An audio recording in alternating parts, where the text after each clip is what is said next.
존경하는 국민 여러분, 저는 오늘 비상계엄에 관한 입장을 밝히기 위해 이 자리에 섰습니다. 지금 야당은 비상계엄 선포가 내란죄에 해당한다며 광란의 칼춤을 추고 있습니다.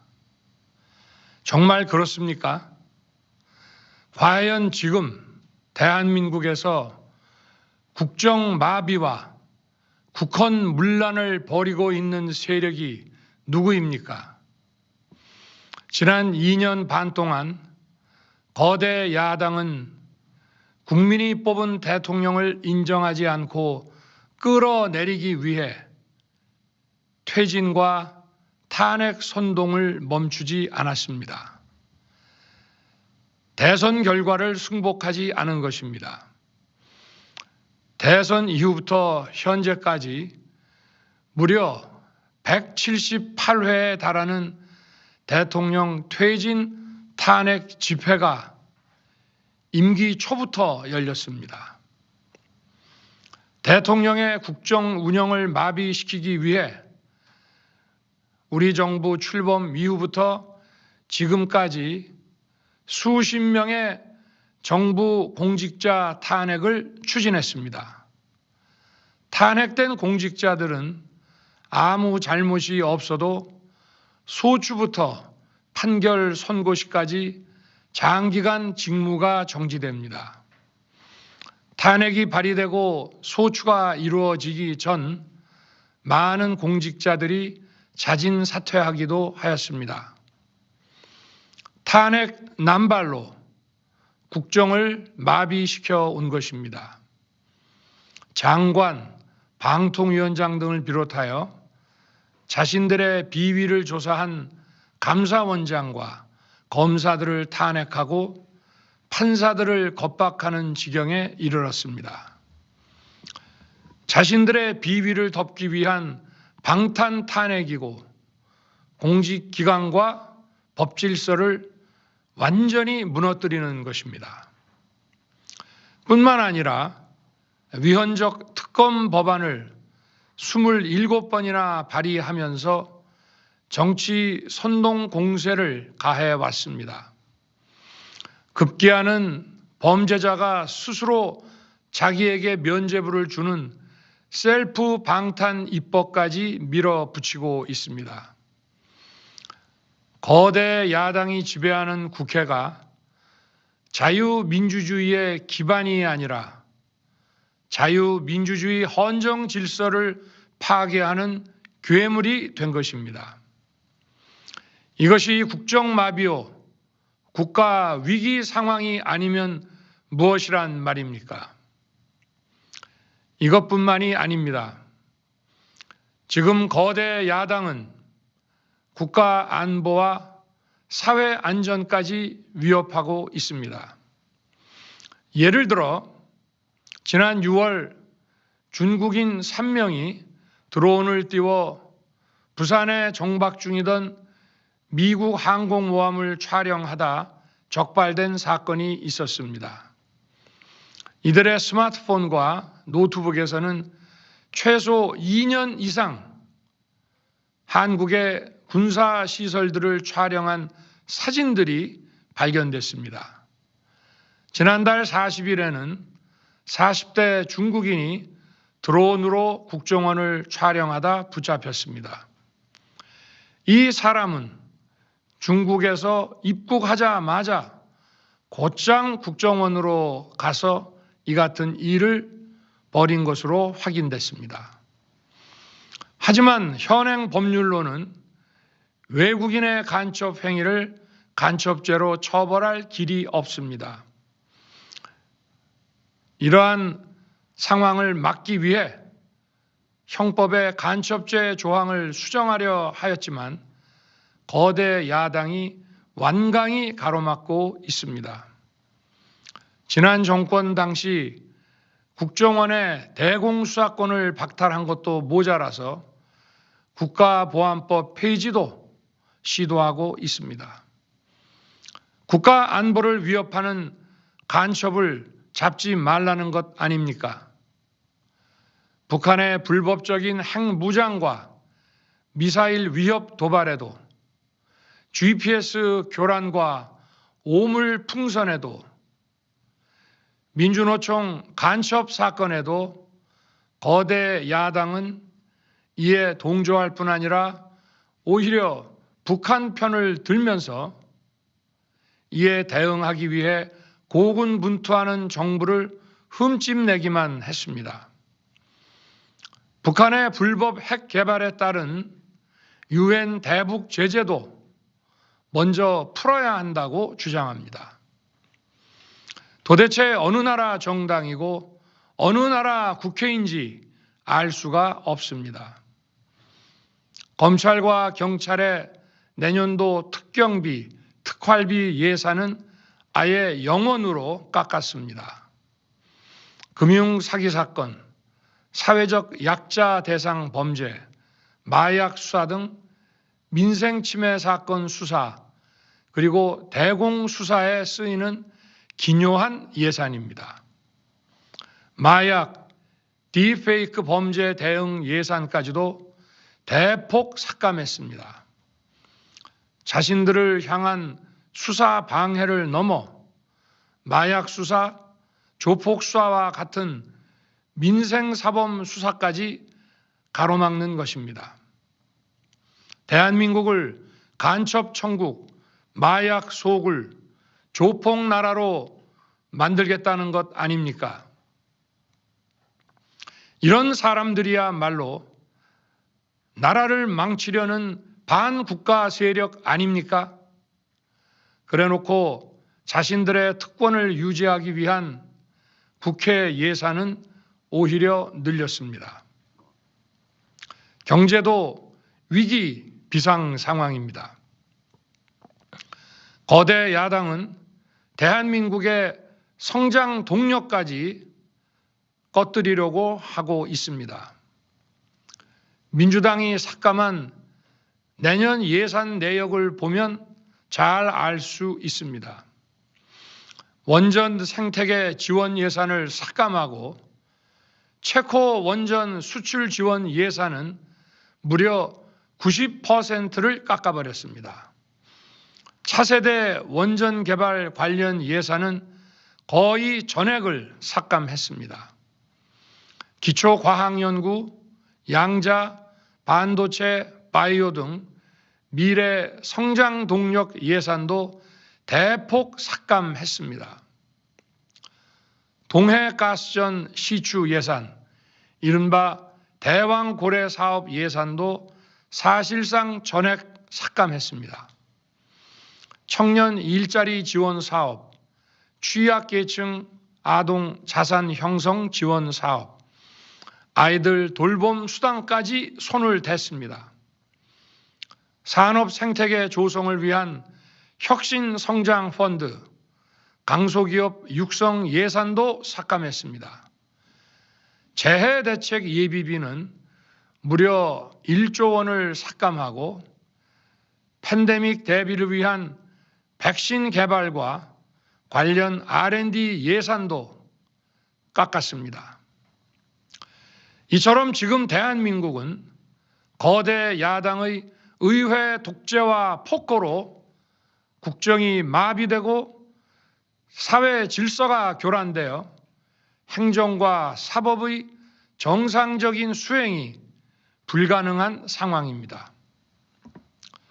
국민 여러분, 여기까지는 국민 여러분께서도 많이 아시고 계실 것입니다. 하지만 제가 비상계엄이라는 엄중한 결단을 내리기까지 그동안 직접 차마 밝히지 못했던 더 심각한 일들이 많이 있습니다. 작년 하반기 선거관리위원회를 비롯한 헌법기관들과 정부 기관에 대해 북한의 해킹 공격이 있었습니다. 국가정보원이 이를 발견하고 정보 유출과 전산 시스템 안전성을 점검하고자 했습니다.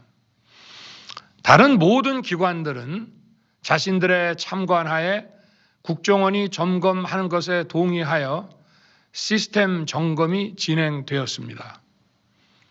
그러나 선거관리위원회는 헌법기관임을 내세우며 완강히 거부하였습니다. 그러다가 선관위의 대규모 채용 부정 사건이 터져 감사와 수사를 받게 되자 국정원의 점검을 받겠다고 한 발 물러섰습니다. 그렇지만 전체 시스템 장비의 아주 일부분만 점검에 응하였고 나머지는 불응했습니다. 시스템 장비 일부분만 점검했지만 상황은 심각했습니다.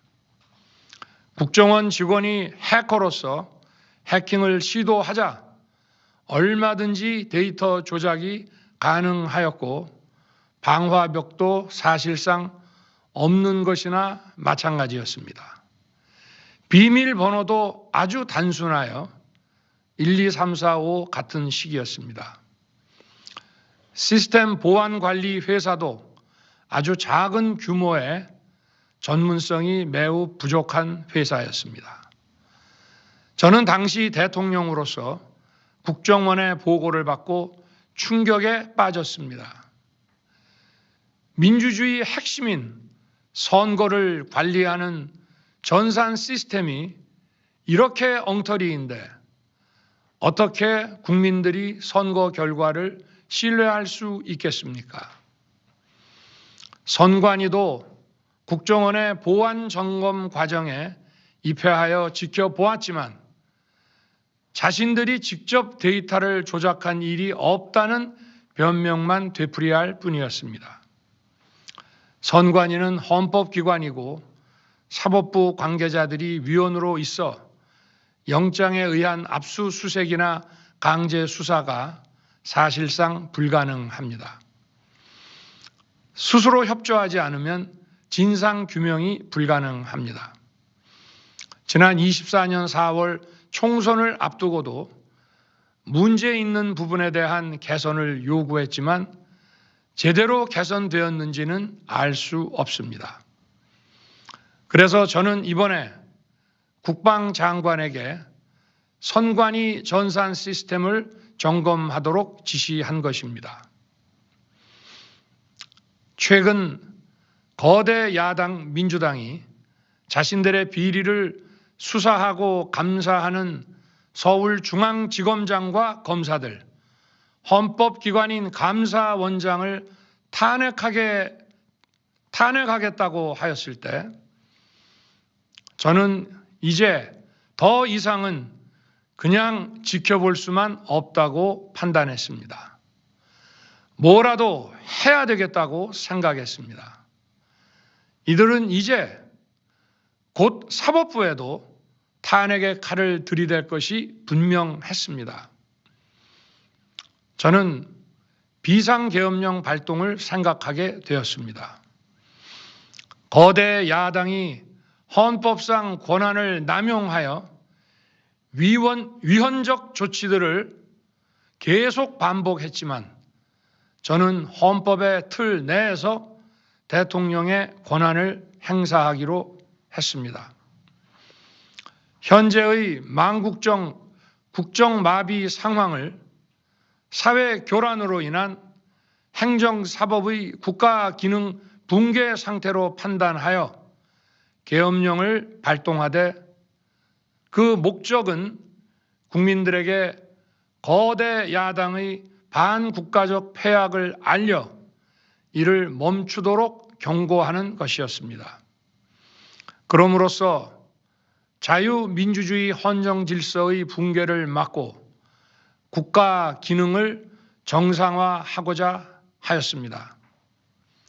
사실 12월 4일 계엄 해제 이후 민주당에서 감사원장과 서울중앙지검장 등에 대한 탄핵안을 보류하겠다고 발표하여 짧은 시간의 계엄을 통한 메시지가 일정 부분 효과가 있었다고 생각했습니다. 그러나 이틀 후 보류하겠다던 탄핵 소추를 그냥 해버렸습니다. 비상계엄의 명분을 없애겠다는 뜻이었습니다. 애당초 저는 국방장관에게 과거의 계엄과는 달리 계엄의 형식을 빌려 작금의 위기 상황을 국민들께 알리고 호소하는 비상조치를 하겠다고 했습니다. 그래서 질서 유지에 필요한 소수의 병력만 투입하고 실무장은 하지 말고 국회의 계엄 해제 의결이 있으면 바로 병력을 철수시킬 것이라고 했습니다.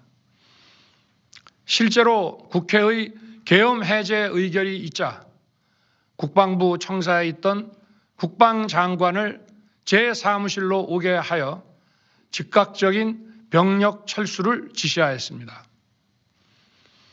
제가 대통령으로서 발령한 이번 비상조치는 대한민국의 헌정 질서와 국헌을 망가뜨리려는 것이 아니라 국민들에게 망국의 위기 상황을 알려드려 헌정 질서와 국헌을 지키고 회복하기 위한 것입니다. 소규모이지만 병력을 국회에 투입한 이유도 거대 야당의 망국적 행태를 상징적으로 알리고 계엄 선포 방송을 본 국회 관계자와 시민들이 대거 몰릴 것을 대비하여 질서 유지를 하기 위한 것이지 국회를 해산시키거나 기능을 마비시키려는 것이 아님은 자명합니다. 300명 미만의 실무장하지 않은 병력으로 그 넓은 국회 공간을 상당 기간 장악할 수 없는 것입니다.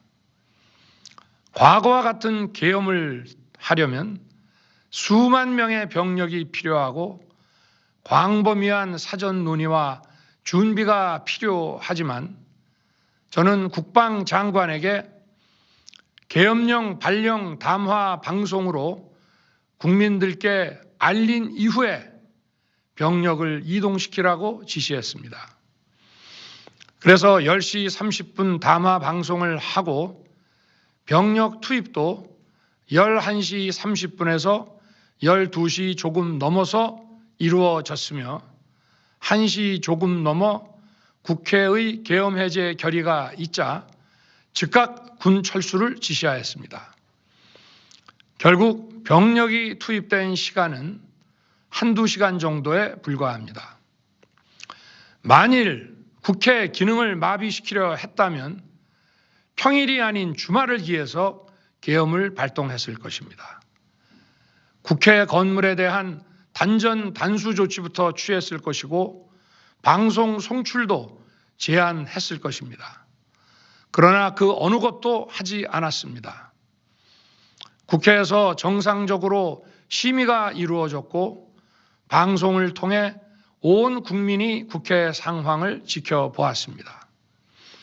자유민주 헌정 질서를 회복하고 수호하기 위해 국민들께 망국적 상황을 호소하는 불가피한 비상조치를 했지만 사상자가 발생하지 않도록 안전사고 방지에 만전을 기하도록 하였고 사병이 아닌 부사관 이상 정예 병력만 이동시키도록 한 것입니다. 저는 이번 비상계엄을 준비하면서 오로지 국방장관하고만 논의하였고 대통령실과 내각 일부 인사에게 선포 직전 국무회의에서 알렸습니다. 각자의 담당 업무 관점에서 우려되는 반대 의견 개진도 많았습니다. 저는 국정 전반을 보는 대통령의 입장에서 현 상황에서 이런 조치가 불가피하다고 설명했습니다. 군 관계자들은 모두 대통령의 비상계엄 발표 이후 병력 이동 지시를 따른 것이니만큼 이들에게는 전혀 잘못이 없습니다. 그리고 분명히 말씀드리지만 저는 국회 관계자의 국회 출입을 막지 않도록 하였고, 그래서 국회의원과 엄청나게 많은 인파가 국회 마당과 본관, 본회의장으로 들어갔고 계엄해제 안건 심의도 진행된 것입니다. 그런데도 어떻게든 내란죄를 만들어 대통령을 끌어내리기 위해 수많은 허위 선동을 만들어내고 있습니다. 도대체 2시간짜리 내란이라는 것이 있습니까? 질서 유지를 위해 소수의 병력을 잠시 투입한 것이 폭동이란 말입니까? 거대 야당이 거짓 선동으로 탄핵을 서두르는 이유가 무엇이겠습니까? 단 하나입니다. 거대 야당 대표의 유죄 선고가 임박하자 대통령의 탄핵을 통해 이를 회피하고 조기 대선을 치르려는 것입니다. 국가 시스템을 무너뜨려서라도 자신의 범죄를 덮고 국정을 장악하려는 것입니다. 이야말로 국헌문란 행위 아닙니까? 저를 탄핵하든 수사하든 저는 이에 당당히 맞설 것입니다. 저는 이번 계엄 선포와 관련해서 법적, 정치적 책임 문제를 회피하지 않겠다고 이미 말씀드린 바 있습니다. 저는 대통령 취임 이후 지금까지 단 한순간도 개인적인 인기나 대통령 임기 자리 보존에 연연해 온 적이 없습니다. 자리 보존 생각만 있었다면 국헌문란 세력과 구태여 맞서 싸울 일도 없었고 이번과 같이 비상계엄을 선포하는 일은 더더욱 없었을 것입니다. 5년 임기 자리 지키기에만 매달려 국가와 국민을 외면할 수 없었습니다. 저를 뽑아주신 국민의 뜻을 저버릴 수 없었습니다.